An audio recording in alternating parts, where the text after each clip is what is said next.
fancy intro music. Yeah! Woohoo! Welcome in, everybody. We're back with State of the Game with myself, the hamster wheel guy, that guy over there, and yeah, nice wave. How you doing? How you doing, buddy? I'm doing pretty well. How are you, Red? It was a good month. You had a vacation, so you don't really count. So, I mean, you count. You know what I mean? Like, you weren't even here. You don't even know. Well, I don't even know the things.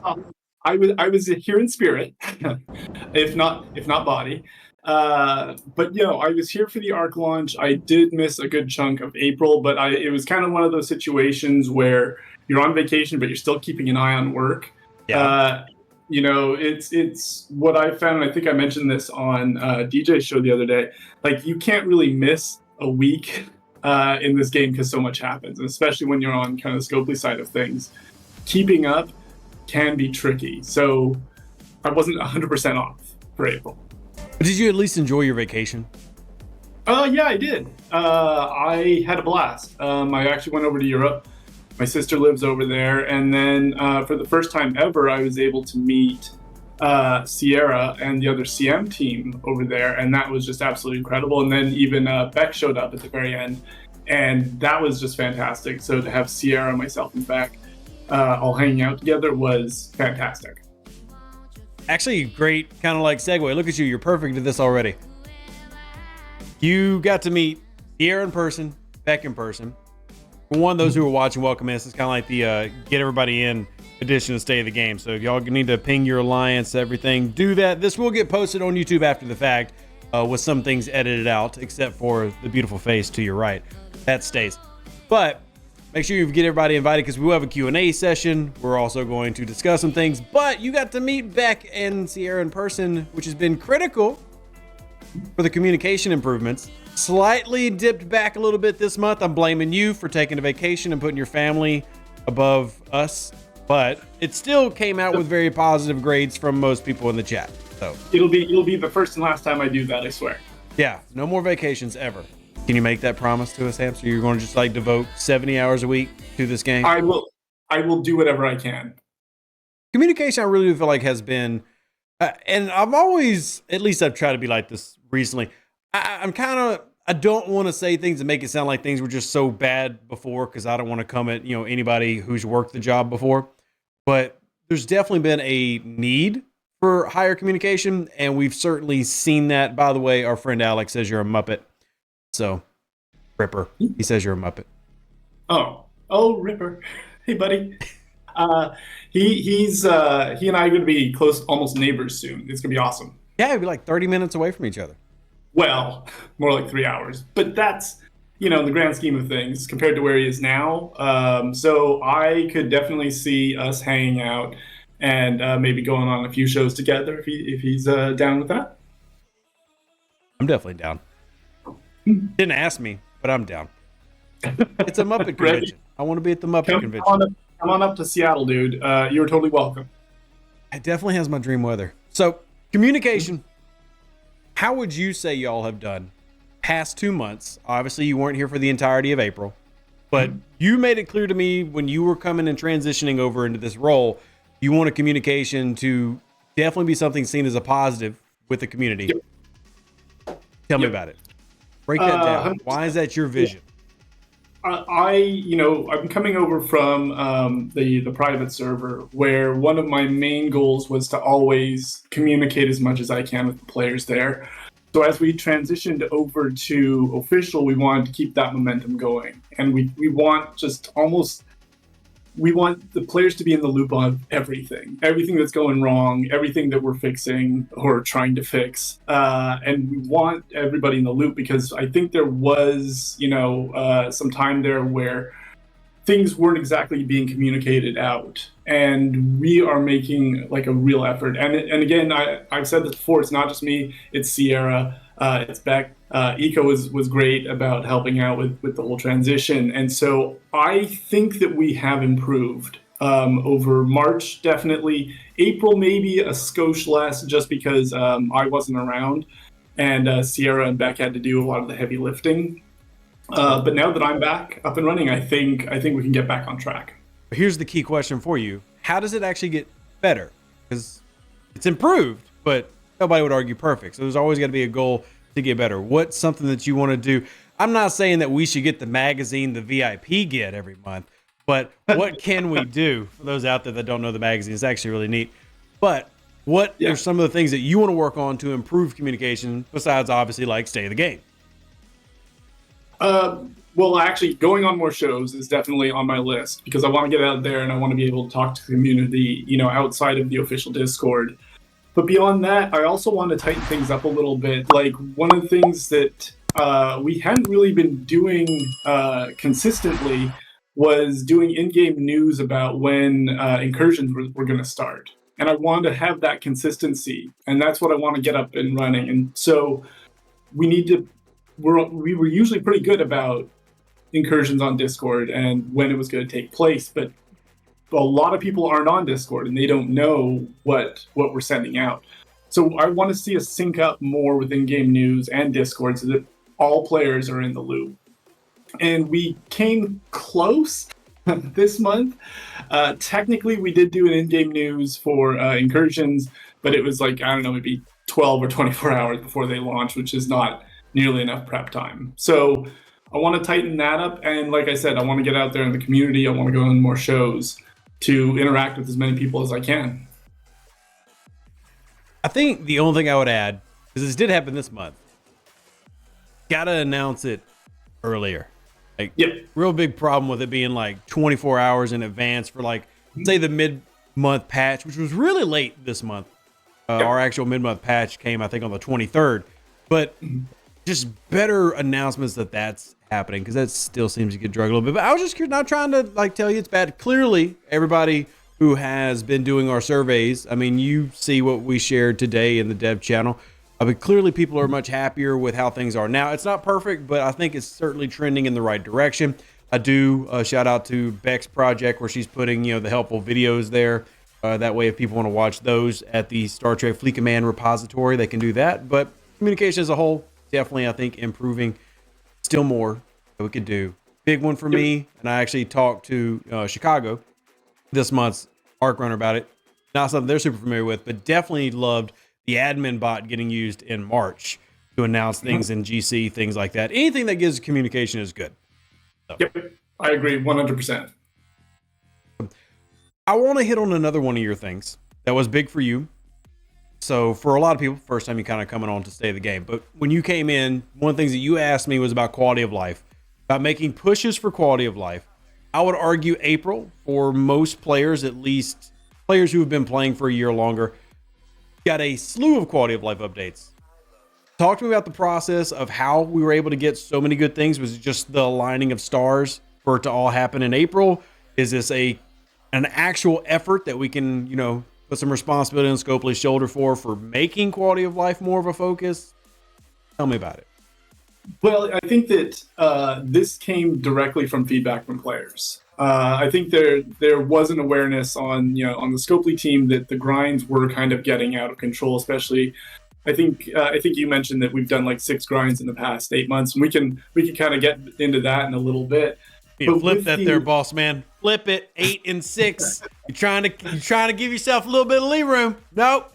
It's 8 and 6. I can't get away with anything here. No. I think that we heard the feedback from players, and it was the same thing that when we introduced Xborg the first time. I think that was April of 2023.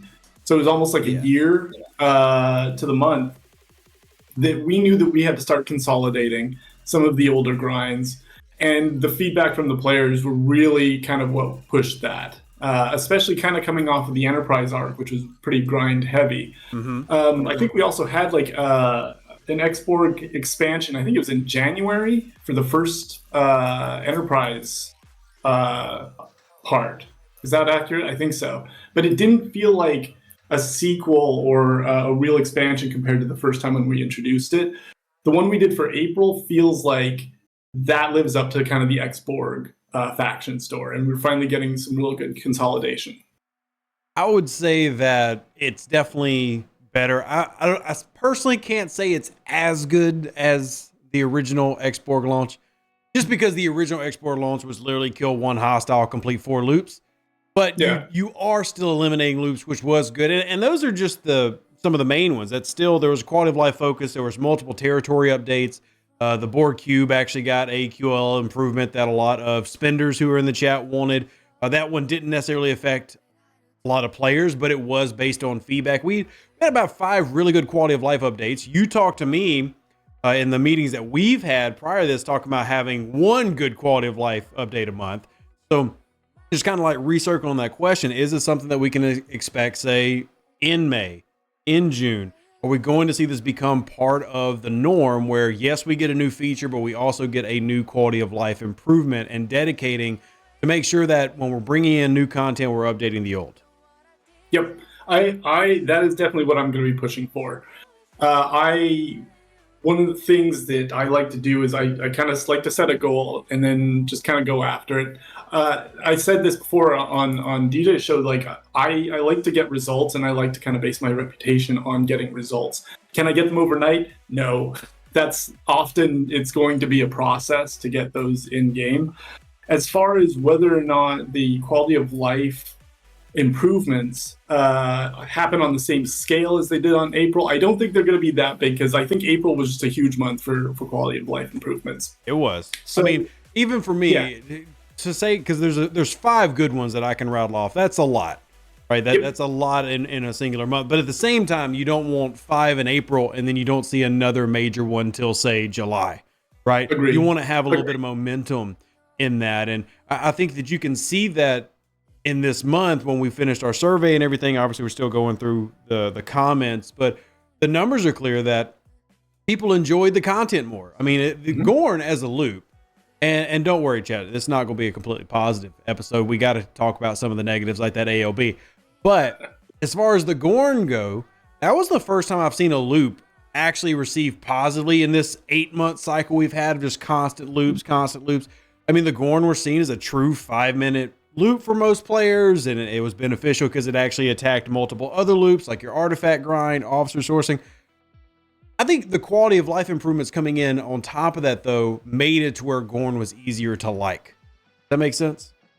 Yep, 100%. And that's, I think this might be a big statement, and I'll be interested in your thoughts. I think the Gorn loop is honestly, or at least the grind, is probably one of the best we've ever introduced, because it doesn't take long, and what you're getting from the refinery is solid, like especially the artifacts. I would say this. If I were to say, like if Scopely were to come to me, a game designer, and say, hey, I'm making a new loop. Got to make a new loop. Can't say that I've had this conversation recently or not. But let's just say game design says I got to make a new loop. If I was to say what I would want to model it after in recent history, it's definitely got to be the Gorn as a style. So if a loop does have to come out, I need it to be like this and not like the Zindi rollout, which was significantly rougher. So I would say that, like, if the game is going to continue to bring in content like it is, it needs to have quality of life to balance it, but also at the same time, it needs to be grindable, similar to how Gorn is. Yep. And that was the thing, is that if we are going to be adding a grind to the game, at least we did it in a month that had, some really great consolidation of other loops, and then B, being kind of as straightforward as the Gorn grind is. Like I think I did mine on Monday or Tuesday. I just kind of spent, I don't know, maybe half an hour there, and I'm good for the week, and I'll circle back around, maybe Monday or Tuesday. Well, actually, Tuesday's Arc launch. That's probably not going to happen. Probably not Tuesday. But well, hey, maybe Tuesday. Maybe there's more Gorn Tuesday. We'll have to see. Who knows? Yeah, who knows? Who's to say? But whatever's happening on Tuesday might interfere with my Gorn loop. So we'll leave it at that, I guess. Well, it's actually a comment I want to grab from chat. Chat, we will have a Q&A session towards the end of here where you'll get to slam Hamster with tons of questions. But Cool says, how about a new loop to quality of life being paired? And that's actually what I like about the Gorn, because it did do that. I mean, it is, I wouldn't say the payouts of the Gorn refinery are great. Like, you're not going to do them and just be like, oh, wow, the isomatter is fantastic. But you're hitting 3 different things all at once. And even if it's a little amount every day, due to the low level of effort, that's a very nice improvement. I mean, it's helping me with faction credits, which if you are moving into the 40s and decide that you want to be crazy like me and pick up a level 50 epic, you're going to need all the credits you can get. I mean, when it comes to sourcing the artifacts that we talked about, that's big, especially since so many players maybe aren't in the position I am, where they put themselves in a top 3 alliance that does do formation armadas regularly. Well, this is letting you catch up on those artifacts that you've fallen behind on. So even though by themselves, like I just got 1 Balana Torres shard and 1 Enterprise EPA card shard, that's not something by itself you would jump up and down over. But if you do that 365 days in a row, that's a consistent and reliable and decent amount that's affecting multiple loop grinds. So I do think that, again, the Gorn get a much more positive reaction from me than Silence or Zindi because of how it was rolled out. Yeah. And I think having that contrast between Zindi and Gorn, especially in the first month, makes it really stark. We kind of, it went from a very kind of, and maybe the Zindi loop, maybe one of the more complicated that we've put out. I would say Zindi is pretty complicated, as well as having a high difficulty factor early on, especially when you rolled with the Silence, which didn't really make a lot of sense because it's not Zindi, it's a different thing. And all 3 of those together, this past month has helped players with that a little bit, thanks to the War Room giving isolitic damage out and everything. But again, my main point was Gorn, that's the style you kind of want to see rolling out, at least as a player. Yeah, sure, it's more things for me to interact with in the game, but if it's contributing to me doing less in other areas, then it's a net win. Yep, I 100% agree. And I like I said, I think it's one of the best grinds we've ever put out. And I hope we can kind of keep that momentum going. As far as additional grinding, though, I do want to point out any additional grind is generally going to be seen as a negative. This month was an exception. For those who are curious, I do share out all the results on the Discord. I can throw them up here in just a second if y'all want to see them. But the Gorn loop got very positive results this month. Again, I think that's part of the quality of life being mixed in with it. But at the same time, you're generally going to find a pretty consistent consensus that any new loop is bad, right? Just because it's more.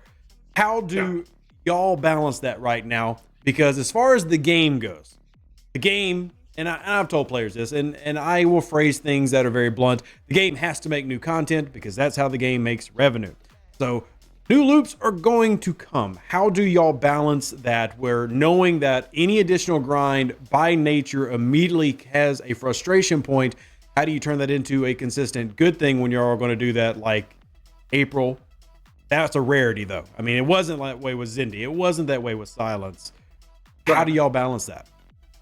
I think what the plan is to basically kind of start going into some of the things we talked about in the roadmap, and we can kind of balance kind of the bigger initiatives that we're working on. Because the plan was to do, because I think in 2023 we threw a lot at players. You know, whether it's artifacts or it's forbidden tech or if it's like wave defense, it's just like we kept kind of piling on these really big initiatives.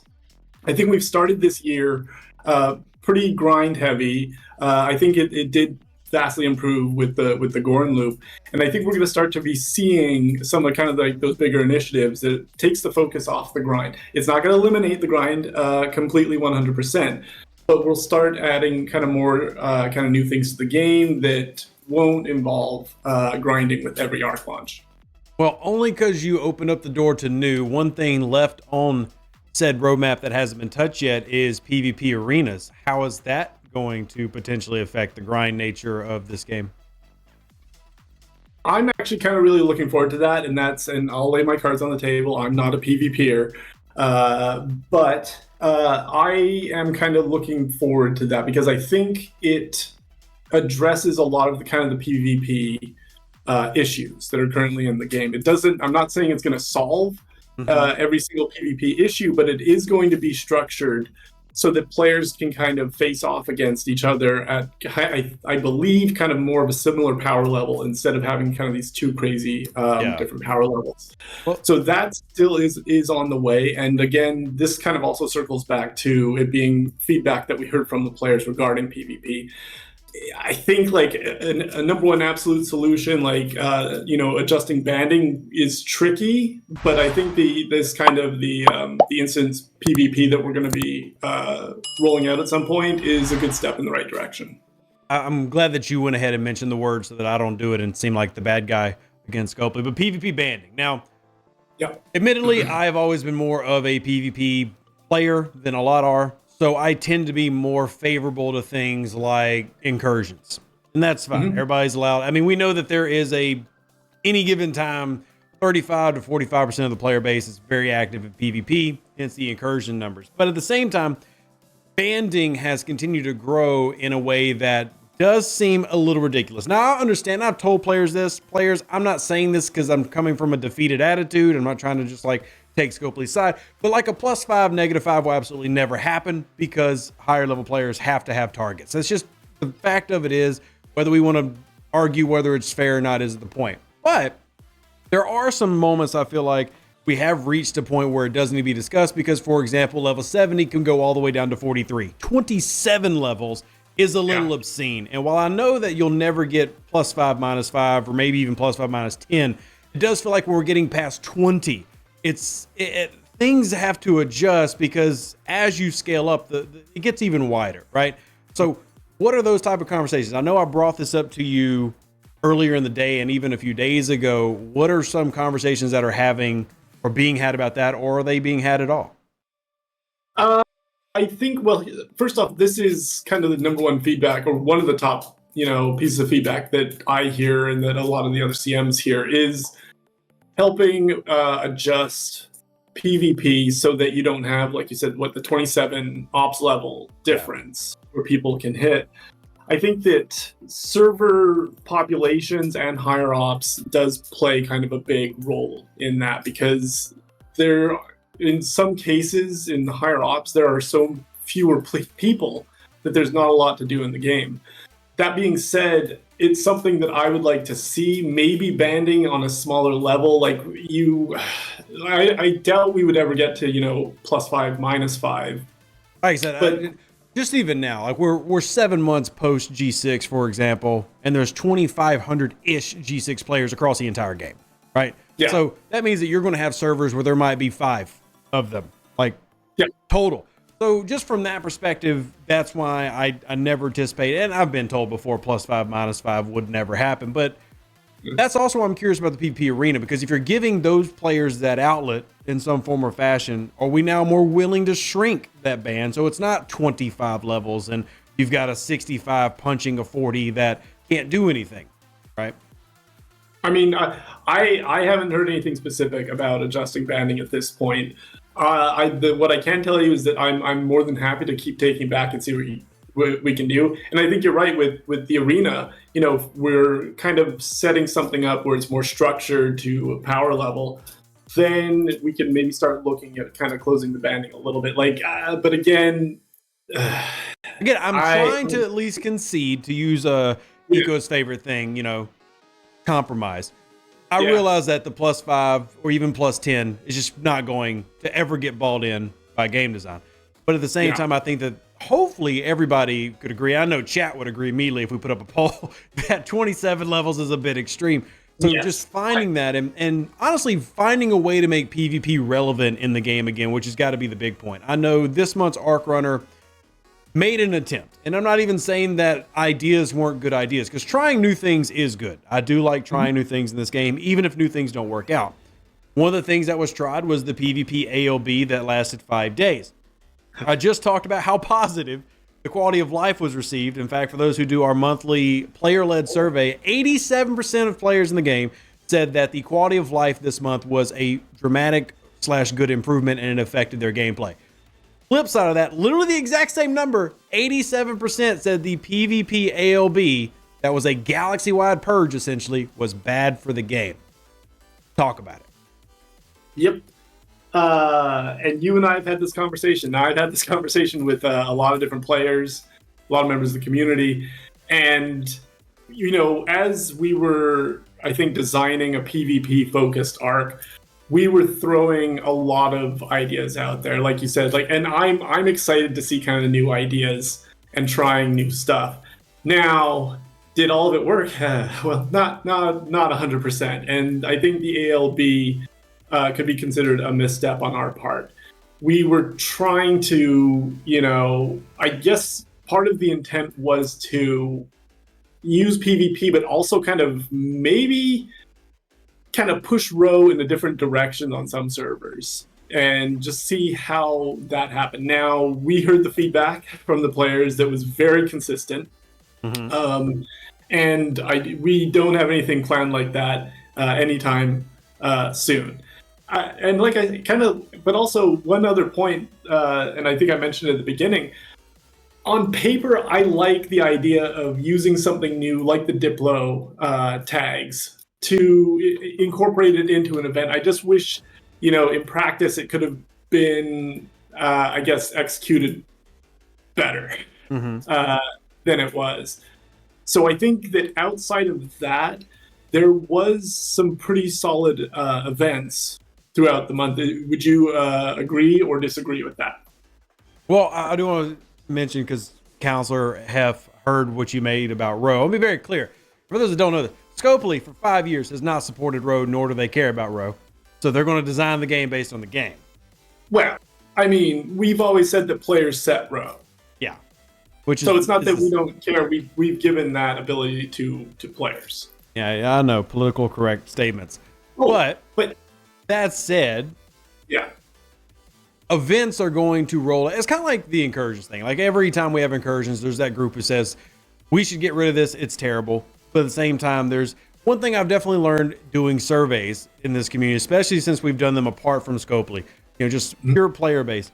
There is a large portion of the players who will like something, but they don't say it. But you give them an opportunity to vote or say, hey, this is what I want, you find a lot of people like it.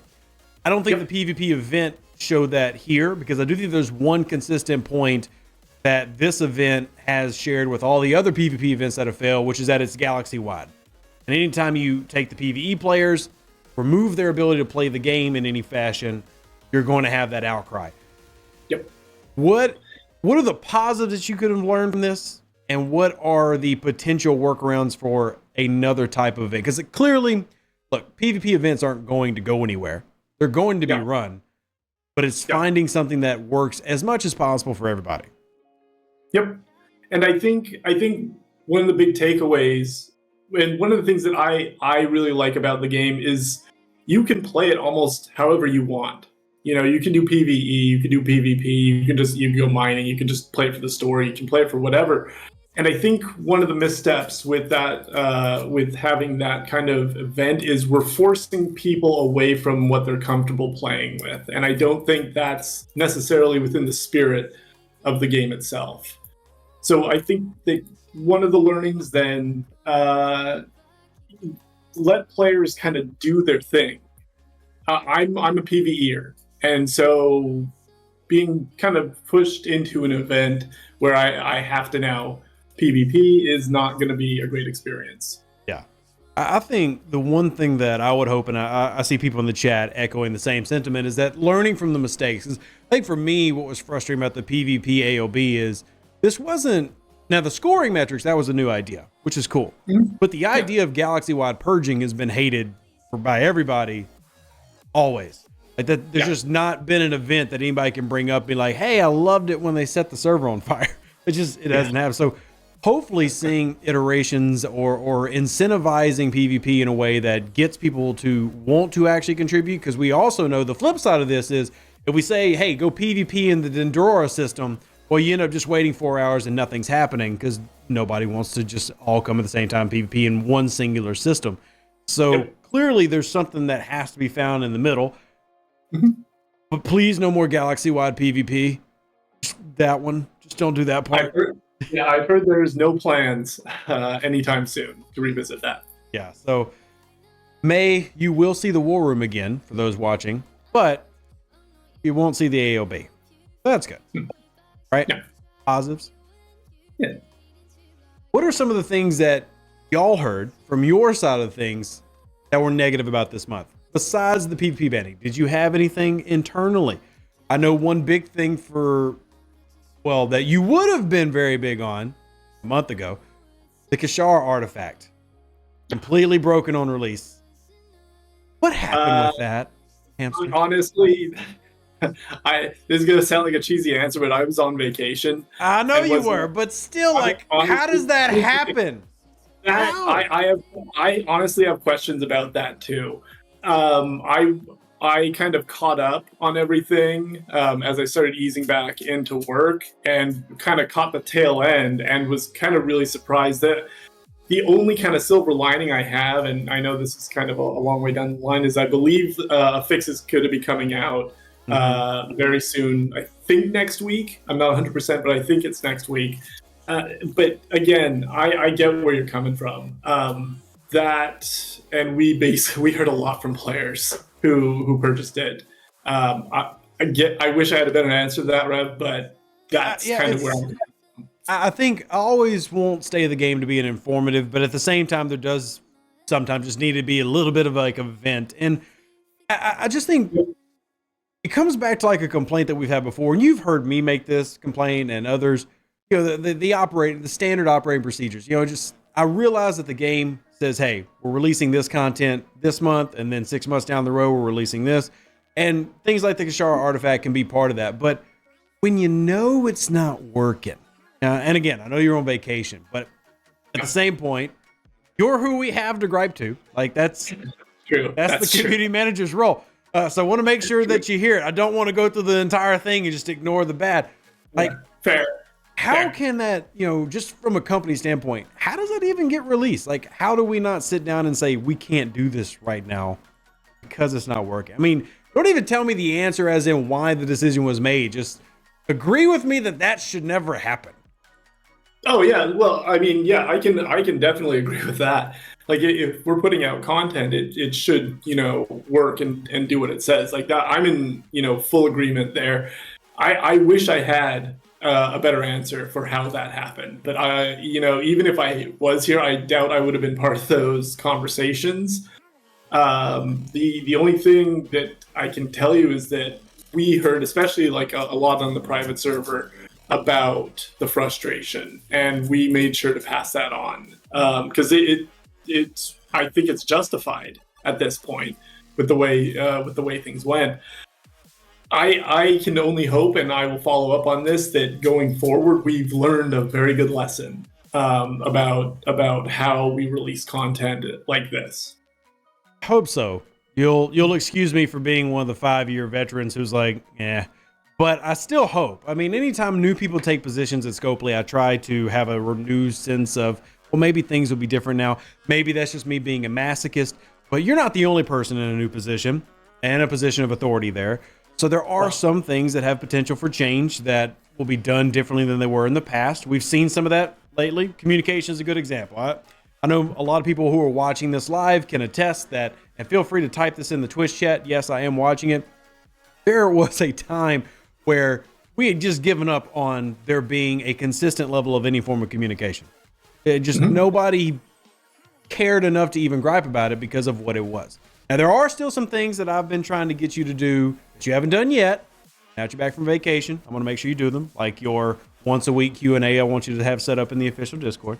It's a really good idea, actually. I gotta get on that. Yeah. So I want to definitely help with communication with y'all, but things have definitely changed in some positive ways. I'm not going to sit here and lie to the players that everything is, sunshine, rainbows, and bunnies. Clearly, it's not. Kashara artifact release broken, which is something that's happened many times in this game's history. But I am still hopeful, and hopefully you have some of that because you're not new to this game at all, that you'll see some of those positive changes and be part of those positive changes. Yep. I know that this is going to sound a little weird, and I did mention it on DJ's show that I wanted to come over to official from the private server. So I have, I've been doing kind of community management for Scopely for a couple of years now, over 2 years. So I'm not coming in kind of fresh. I've been working with the team. I've gotten things accomplished for some of the higher ops players that I'm very proud of, and I want to kind of keep doing that on official now for all players. Yeah. So you've started to see some of those improvements, and like I said before, they're not going to happen overnight. A lot of these changes do take time, but I want to keep getting those changes and making the experience better for everybody. All right, just so that we're not speaking in just generic terms, can you give me an example for you, just in the past 2 months? What's something specific that you've helped change that you're really happy/excited about? Just something specific.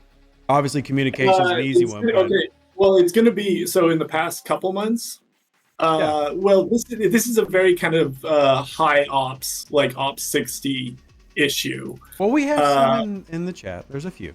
Okay. I made it kind of my personal mission to repeal the Sigma tax. And that FYI to the free-to-play who are out there, because we actually are tracking our highest free-to-play. We have several that are pure free-to-play in the 50s now. Those players are within 6 to 12 months of seeing that. That tax literally ran some people out the game. Like, I'm so glad you did get that removed, and that is a problem that current players will never have to experience. Yep. You know, current players who aren't there yet will never have to worry about that by the time they get there. Yep. And I don't want to say that was solely me, but that was one of the biggest initiatives that I was pushing for. It took a while, honestly. It took I think 4 or 5 months, 6 months, something like that, before we finally got that down. But that's the thing, is that I want to be able to bring back results and show that, you know, I do care about the players and I want their experience to be better. So kind of you. I like this might sound okay. I like the community a lot. I like the private server, and I'm getting to know everybody on official, and I dig the community. I like Star Trek. I like the game. I don't know if that sounds weird, but I enjoy my job. Well, most I wouldn't call it weird, but I will say that there has been, and you and I've talked about this, you know, there will be a lot of loud negative voices about the game and what's going on. But I would say this, man, because I've had to listen for 5 years now about how the game is going to die next month. There really is a diehard community here that truly enjoys this game, better or worse. Like, bad things happen, they're still here every day, right? And that doesn't mean that there aren't friends who have quit and things like that, but this community definitely is very passionate about this game. Sometimes that passion can flow over as a yelling ginger. That's me. Or there can be positives, you know, either way. But you've definitely got a community that's kind of here until this thing burns out. And the people who are negative are going to laugh and, you know, pat themselves on the back when it finally burns out. And everybody else is just going to be happy for hopefully 10 years. We'll see how long y'all can keep it going. Well, just kind of taking off from that, I think that a lot of the frustration comes from players who are passionate about the game and they're being disappointed. And that's one of the things I've always understood about community management, especially for this game. It's that frustration when you do care about something that's let you down. And I get that. And you and I did kind of discuss this a little earlier. The tricky thing is that there are some people out there that are to the point that they can't see anything positive in the game anymore. Yeah. Like, it doesn't matter what we put out or what we do. Like, you know, the X-Borg expansion, I think, was a huge win for the game and for players. And if there are some players that are so adamant that they're just kind of fixated on frustration and anger, it's hard to work with people like that, because you feel like they're very myopic, and there's almost nothing you could do to convince them from the narrative that they have going. I actually had that conversation, not to start rabbit trailing our show, but I actually had this conversation today on one of the servers, you know, just where one of the Discord servers, where they're just convinced, hey, what's the point of doing things like State of the Game? They don't listen to the players. I'm like, I can give you literal examples of them recently listening. Now, there are definitely things that I wish y'all would do more of, things that like, how much have I bugged you already about the Meridian having no sourcing? A lot. You're also, guess what? The 4th straight CM that I've been bugging about the same problem. So not everything gets maybe I'm like Neo in the Matrix, and maybe this will be the run, or maybe hopefully I'm not just a regular other Neo, but maybe the Neo. So let's go for it. Let's go hopefully for the Meridian. But one more time.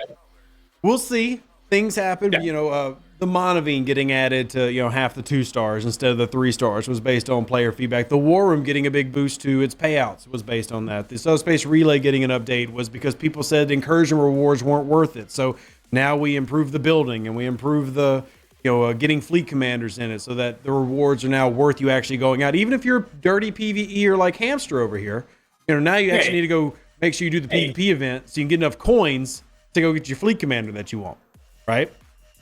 A dirty PvE? Dirty PvE, yeah. We use coarse, crass language over here. You probably have got 5 miners out right now. I have 3, thank you very much. I don't even have 3 docks set to mining, and I have the maximum number of docks in the game. I know that I will get mining hate forever probably, but I don't know. I come from kind of old school RTSs, like Command and Conquer or StarCraft or even Homeworld or something like that. You gotta send I actually called them harvesters for like the first year of doing this job. You gotta send the harvesters out to get the resources. It's just what you gotta do. Yeah, it's just what you got to do. Okay, so here's what we're going to do, y'all. We are 45 minutes in.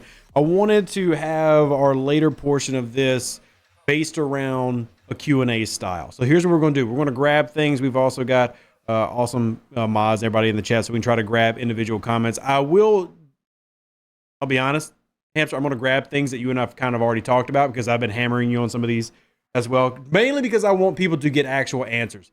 Worst thing is coming onto these show, having a Scopely employee and just being like, oh no, that's a good idea. I don't want any of that. So we're going to try to grab questions that fit that narrative. An example of that, though, is something that you and I have now talked about for 2 months. Things like the Ferengi Whip, things like the Photon, FTs, and sourcing. One, free-to-play sourcing for special refineries because there are a lot of walls that have no access at the moment. And we've also been seeing players request things like, hey, when an event store rolls around, can FTs get added into that? So we can start grinding after those, where the Ferengi Whip, as an example, is a primary way to source more rare and epic FT shards for if you want to get more in that refinery. You have the Photon refinery or all the other rare ones that will give up more tier-up catalysts. What is the process? Because remember, the goal is supposed to always be everything has a free-to-play path. At some point, what is the process for making stuff like that happen? You and I have talked about it a lot. And using those as an example, do you see those on a potential, horizon, a near horizon? Man, I would love to say I had some updates about the Ferengi Whip. I just got asked that question today in chat. Yeah. And I know how badly the free-to-play community wants this. Like, it is easily in the top 5 asks that I get. I love the idea of putting FTs in the event store. I think that's a solid notion, but I don't know if we have a precedent for that where we've updated it to the point where something like artifacts or FT in the events. And I think that's kind of part of the asking about the process part. Because, for example, there was a time where projectiles were just not in the event store until they were. There's a time where cloaks were not in the event store until they were, right? Everything has a breakthrough point where we start sourcing hard to find items through the event store. And special ships are a great example. Historically, the event store, as it rolls out, the special ship that was part of that arc isn't there. But as soon as the next event store rolls around, that ship is now part of the event store. And finding things for, say, FTs in that same pattern. And I say that because there are positive Scopelies made for those who are present. Remember, for example, you now have 3 drips to Dolomite, right? You now have a sourcing to other prime medallion particles that, again, giving free-to-play path to primes is what should happen anyway. But we've actually made progress there because now over 50% of the primes of the game have a path. And while that's not 100%, there was a time where it was only about 35%. So there has been improvement in that area. But how do we get things like FTs, which are a critical part of the game that you don't want to take 2 or 3 years to max out, where they are then irrelevant? How do we start getting that into the hands of other players? Well, I think you actually just presented a fantastic argument for it. Like, things are not in the event store until they are. And then we get that breakthrough. I think FTs might still be, FTs came out in June or July last year? We're coming up right at a year. Yeah. Yeah, so I could see it happening at some point, but I don't have a timeline for that. But again, I think that's a very solid argument. Like, we do continuously add new items or new parts of different arcs to the event store. I think FTs at some point would be a great add. But as for the process or the length of time that would take, that's not a discussion that I've actually been part of. But I can actually start to cycle up that feedback, and we can look to future arcs to get FTs in the event store. Maybe not, the epics or all the best ones, but I think just even starting with, either some of the uncommon or rares might be something that's possible. And I wish I had a better answer than that, but it's the answer I expected. But again, we've had this combo, right? And I think a big thing that I want from y'all is standard. It was my word of the year for 2023. I might as well bring it back for this year. But we do have a standard of how specialty ships get sourced. There's a time frame. We know exactly about when it's going to happen, how much it's going to cost in an event store. Yeah. Need that same thing for other aspects of the game. And actually, you and I are having this conversation. You talk about how the G3 and the G4 economy is such drastically improved.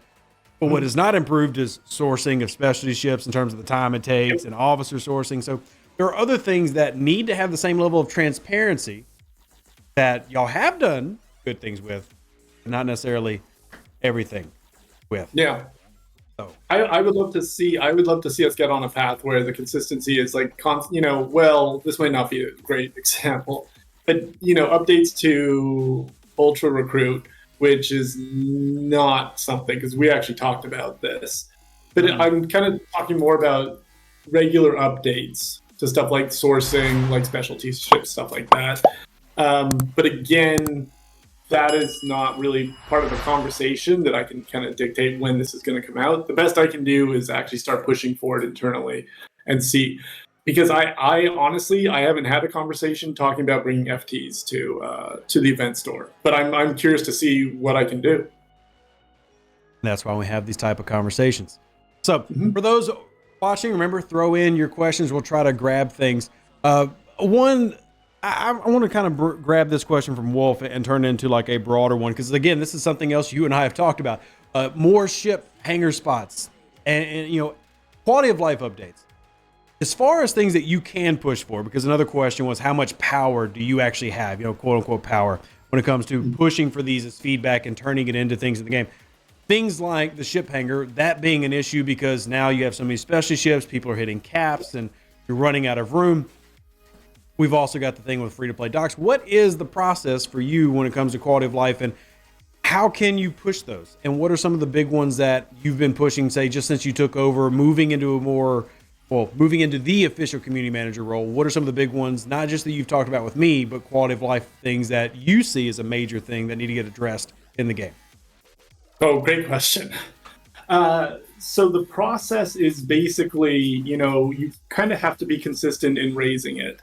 Like when I talk about it taking, sometimes taking months to get something fixed, a lot of people are busy with their work, and you don't really want to just kind of throw one more thing on them. You want to kind of build relationships. You want to get to know other team members, and just you have to be kind of consistent with bringing it up and making really kind of like a good case for why this change needs to be fixed. Or adjusted or whatever you want. A lot of diplomacy and just kind of working with the team and finding out what's within their bandwidth.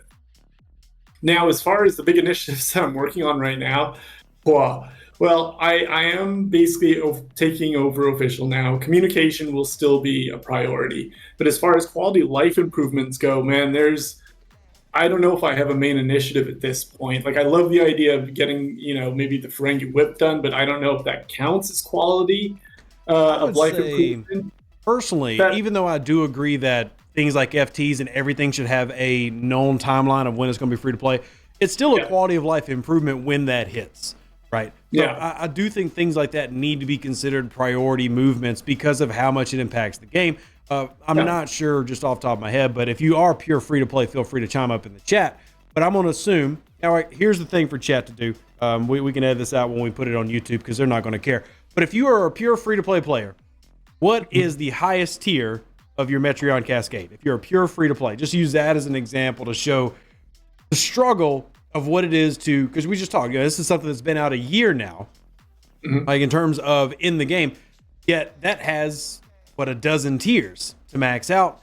And I'm curious to see those in the chat who are listening, where do you have your Metreon Cascade if you're, say, a free-to-play player? Now, Peggle says that the Fringy Whip quality as it opens sources other FTs. Theirs is at 10.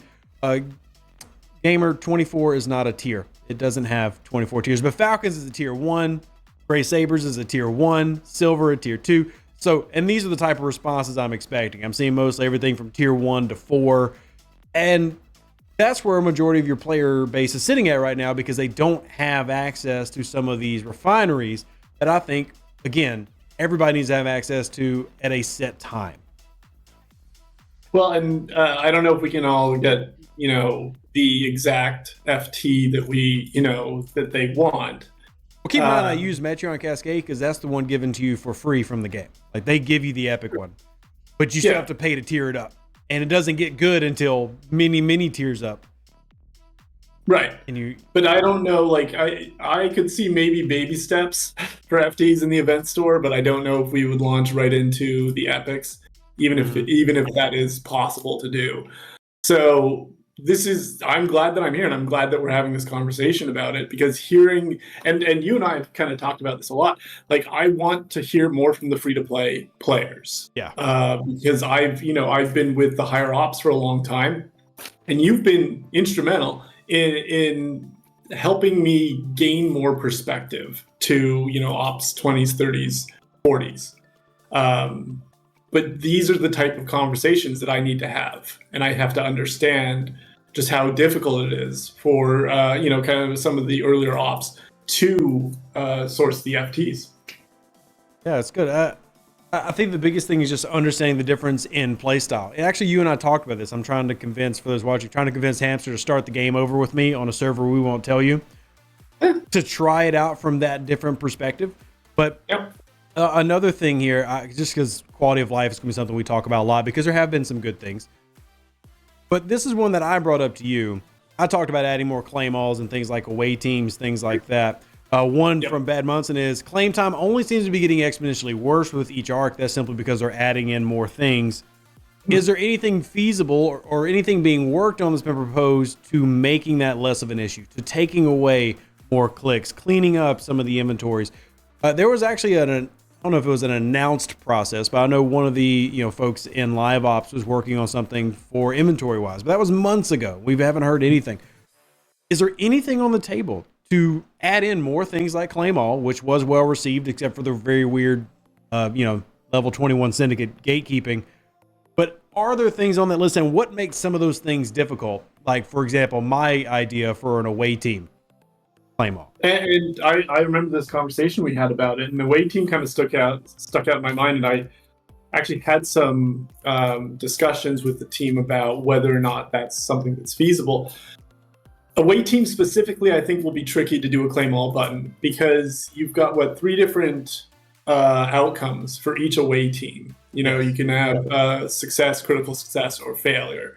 And to do a claim all for, if you're doing 7 or 8, I don't think you can kind of spam that all into one. Maybe you can, but that's the difficulty right there. If you have something that you're only getting kind of, one result for, sure, I think that would be much more doable. But away team specifically, I think you have to look at kind of the complexity of what you're trying to claim.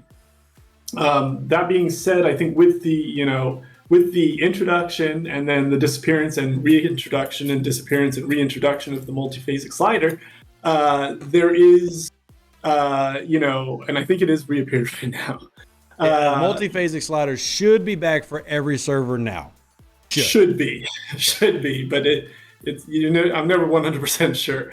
But that's like an example of trying to streamline things and getting away from the clicks. I experience that daily. Like, even when I'm doing my dailies, I don't know why I need to be the type of person that waits till all my dailies or the majority of my dailies are done before I click through all of them, and even that's a process. Mm-hmm. So I think that the team does want to kind of streamline things, like the multi-phase. Even how long ago did we do? And this might be too long ago to even count as relevant. But when we did the claim all buttons for the gift chests, for like the building parts and ship fuel, stuff like that, when was that? Like, was that 6 months ago? 8 months It ago? was that's what I was referring to with the level 21 syndicate gatekeeping. Yeah. But yeah, Yeah. that was 7 or 8 months ago, I think now. Something like that. Yeah. So I wish we could kind of move it at a quicker pace, but we are kind of implementing those things. But I think I saw maybe in chat, or maybe you mentioned it, with the rate that we're kind of adding new stuff in the games, I think we have to accelerate that pace, because if we keep adding new refineries or new grinds or whatever, it's going to really start to become overwhelming. Yeah. One from Spectre here that kind of ties into a lot of what we're saying. It says there's a consistent issue where prior or art content requirements are not adjusted down the road. There's a depreciation in value of that content that needs to be reflected. Otherwise, those loot/content become abandoned by the player base, which is what I'm worried about with FTs. What I want to use this as an opportunity to do, you teach us. Now, I've gotten to work with you for 2 months trying to work on things like quality of life, and it's obviously been a big thing that I've focused with you on, especially now as you switch over official. But for you, being in charge of this, or being the lead man now, what are ways that us as players can get to you, besides just trying to bug you on Discord? What is the best way to show, hey, this is a thing that the game needs the most? Obviously, I do things like surveys and make YouTube videos, but truthfully, from your perspective, what do you need to see before you know, hey, this is an action item that has to be pushed now? And that's honestly one of the hardest parts of my job. When you hear so many different voices for so many different asks in the game, and you want to try and get them all done, and this is what I experienced on the private server too. It's like you have to really kind of pick your battles. Unfortunately, you can't kind of solve everything for everybody all the time.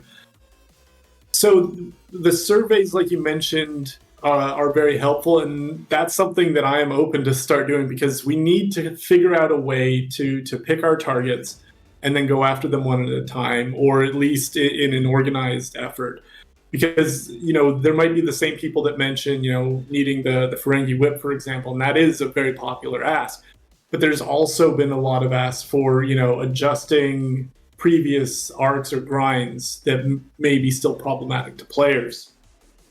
So I think if we kind of get a little bit more organized, and we are kind of moving, I can't go into too much detail, but we do have a player council that we are kind of getting much more active with and communicating with a lot more. And that could be an avenue to really kind of get the absolute most necessary requests in front of me. Because once I have it, then I can start chasing it down, and I'm happy to do that. But until we find a way to kind of get that organization, and maybe I will start doing kind of polls like you do on the official Discord, that would be actually very, very helpful. And I know that there will be some players that won't be ecstatic if their number one issue isn't at the top of the list. But I think that would be a great first step to kind of organization. Well, here's one from chat. As far as the player council goes, because this is something that isn't really talked about and not really widely known, who all is part of that? Is this just a high levels thing? Is it just something we grab VIPs? Who all is part of the player council? We have a variety of people right now, but we aren't releasing who is on it yet. I think that there might be some point in the future that we'll do that, but we are looking for people across all ops. Well, within reason. Usually, I think maybe once you get kind of down to the lower order, I don't know, if we need. You're not grabbing the Ops 19 players? No, well, probably not, to be honest. Because for me, and I'd like to hear your feedback and kind of the community's feedback. Like, the way I kind of see it is that you need to be at least Ops 40 to really have kind of a good idea of what's going on in the game. I'm not saying that Ops 30s don't, or that Ops 20s don't, but by Ops 40, you're getting kind of a bigger kind of perspective on anything. What do you think, Rev? What would be like a good cutoff? I think it depends on what you want to describe as perspective and experience, because this is where I think your VIPness is showing. Phrasing. But, for example, level 40. If you're talking about free-to-playing level 40, that is anywhere from 12 to 14 months of gameplay. And I think that if you're saying that for a player to have, the knowledge of the game, that's a pretty that's a long time. Like that actually be a little bit extreme to me, where maybe I'm more in the mid 30s range, where you can realistically, if you know what you're doing, free to play to level 34 in 4 to 6 months. But that big jump into the 40s, well, one, you're again, and I bring this up because I'm the loser who tracks all y'all's numbers with y'all. Your highest level, or your highest number of players at a singular level that isn't like level 1, is level 39. So even then, you cut off where most of your players are at. So I would think that even though, yes, a lot of those times that might be somebody from, say, server 705, they're a newer player, I think you absolutely do need players in the 30s to be part of these type of councils, because that's where a lot of your players are in the game. I mean, you got 70,000-ish players in the 40s, 75-ish thousand accounts. You got 100,000 sitting in the 30s, right? That's still our highest concentration. So, and I'm not saying that it isn't good to have in the 40s, because players like me can tell others, hey, this is what you're going to run into. But I definitely wouldn't cut it at 40 personally. I'd be cutting it maybe as low as 34 or 35. That makes a lot of sense, and especially if 39 is the largest cohort of players that we currently have. Excuse me. Yeah. And again, I'm open to that, but right now, to answer your original question, we are looking for a variety of different ops, and you've raised a very good point on why we should consider maybe beneath 40. I wouldn't say we would want to stack the PAC with players in their 30s, but to have some representation, I think makes sense. Just to give an example, now these are player sourced numbers. So this is not Scopely leaking anything or anything. This is us pulling things. Sure. You had February 22nd. This is when I pulled it. February 22nd, there were 16,715 level 39 accounts. By comparison to, say, a level 46, which you know is a level a lot of people like to go. A lot of people like to be level 46. Only 7,600. So less than half of what's at 39, just as an example. So I definitely would want to include players in the 30s. And we even have some players, if you need recommendations. I have one guy who's been level 39 for over a year, waiting for the 4-star economy to get quote unquote perfect before they leveled up. Now, Sethan says Ops 20s ignored again. I will say this about Ops 20s players. One, I do think that those players need help. In fact, we don't have time to talk about it, but a new initiative that y'all are launching is actually teaching players and rewarding players for going through the early stages of the game. I'm sure a lot of people haven't seen that yet. I'll do a video on that next week. But truthfully, if you play the game at any decent amount of speed, even if you're completely ignorant, you're going to fly through the 20s in under 3 months, right? There's really no negative to flying through the 20s, except you're going to be behind on specialty ships and officers, which if you're a noob, you don't even know what that means yet. So it's not that I don't think Ops 20 shouldn't have an opinion. It's just their opinion. It's that timetable thing again, right? Like in 2-3 months, how much do you really know at that point versus you could be a level 35 player and have been playing a year. True. Definitely don't want to feel like anybody's being left out, but at the same time, I don't know if the game at 20 or even 25 is enough to say, hey, I want to have an influencing voice on where this is headed. Yeah, and I think that if we were going to, we should be doing exactly what you mentioned, that we should be making the opening game a lot kind of easier to navigate. Because even when I started playing, I don't know, 2.5-3 years ago, something like that. There was a lot to do, and you have to be, as a CM, you have to be on top of every new loop that comes out, or new arc that comes out, or whatever. So making sure that the early stages gets that support from us, I think is going to be a priority. And I agree that, with how big the PAC, we're still kind of determining the final size, but I don't know if 20s would be on the list. You've made a strong case for 30s, 39 though. Well, it's nice to know that I made a positive case. We want to hit a couple more before we keep you the entire night.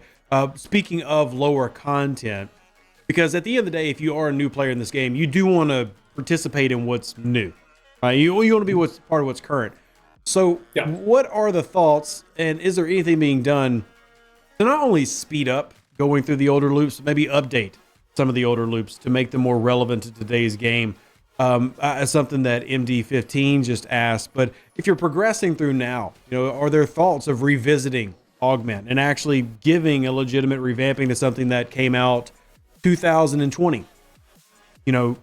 Pieces of content the game already has, that could sometimes just need a facelift, right?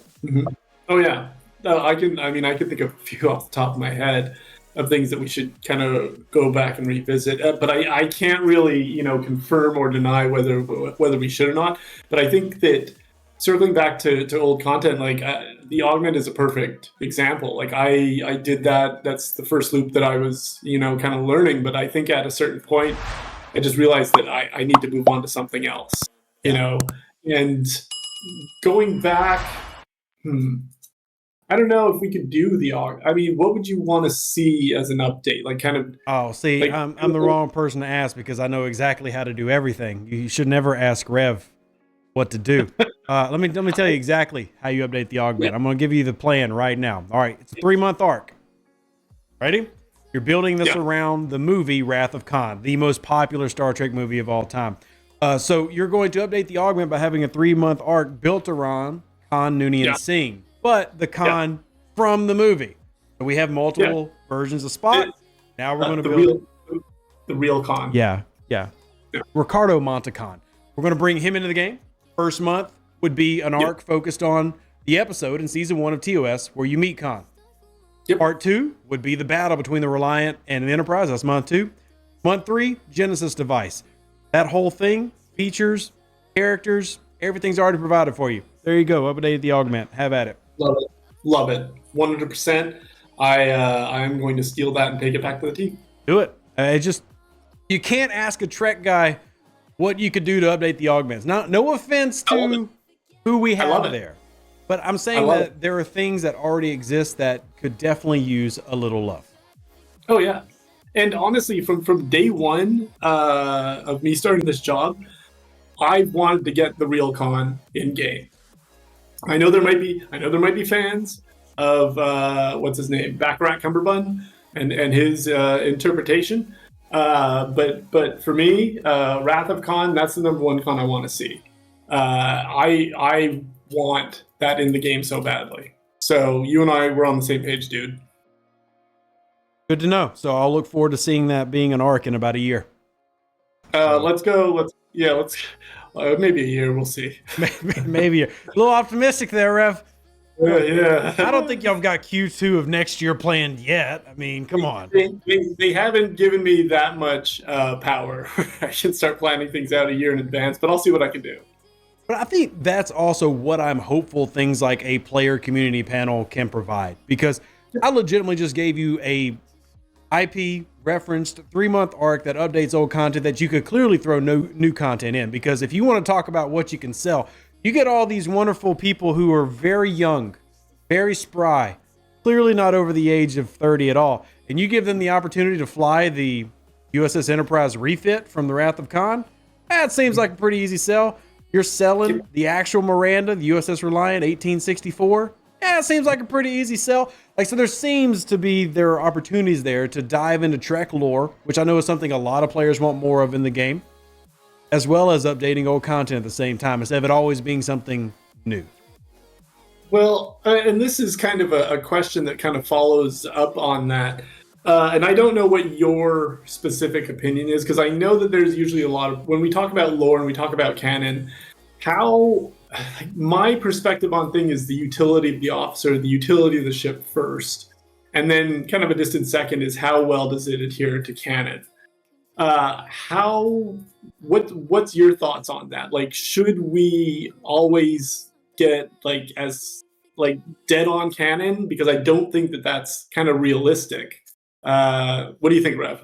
I think it depends on the month. There are months where you make it to where it can't be realistic. A good example of that is the Xindi arc. The reason it could be realistic is because y'all were rolling out features that had nothing to do with Star Trek Enterprise, but you had to pair them with something, so you forced it to work.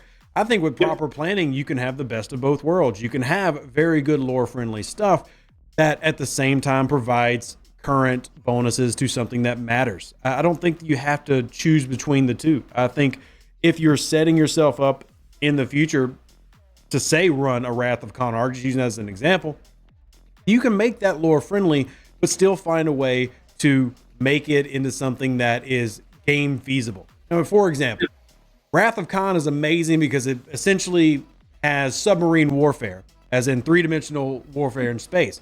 Well, I could have just made that 3-month arc the next PvP arc, meaning all the officers are PvP based, etc. And all of that can still tie in and be extremely lore friendly to what you're already working on, right? Now, again, everybody, we're talking about something a year down the road, so don't worry. PvP, No, you said a year down the road. I'm just saying that in terms of Star Trek, you can still give this game what it needs, make players happy, and be lore friendly, because at the end of the day, most of the people here are a bunch of Star Trek nerds. Yeah. An even better outro than the intro. For the Empire and glory to your house.